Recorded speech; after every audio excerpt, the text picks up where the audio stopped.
So you've registered to chaperone a Utah 4-H event and you're wondering, what if I signed up for now?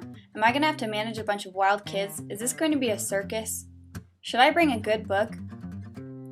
Well, maybe. But here at the State 4-H office, we have a few different ideas. Number 1. Shadow leadership. Although we believe in allowing youth to lead youth, it is important that leaders are mentored by caring adults like you. Record what the leaders do well and what they could improve upon. It is important that chaperones not interrupt the lesson, but choose an appropriate time afterward to talk to the youth leader about what you observed.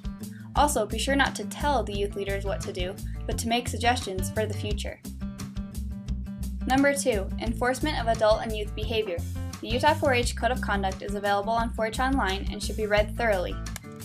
Here are a few important highlights. Always use appropriate language and pay attention to youth discussions. Dress appropriately for the event and help 4-Hers to do the same.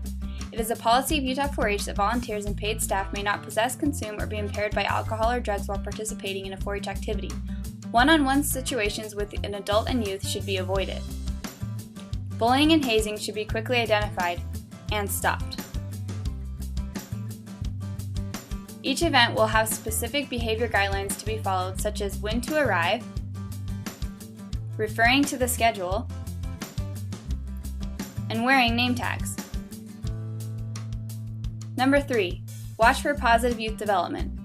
It is always helpful to review the 5 C's, essential elements, and the Big M. If you haven't already, watch the positive youth development video for more information. Number 4. Personal information. Cell phones are useful and necessary, but it is important to remember that they are used appropriately. We encourage youth to leave cell phones behind when they come to camp to avoid distractions. Chaperones can definitely bring their phones, but try to remember to use them appropriately as you are acting as example to youth. The most important thing to do as a chaperone is to be present and be engaged, and to make sure that 4-Hers are doing the same. Utah 4-H needs volunteers and chaperones like you. Thank you for your help.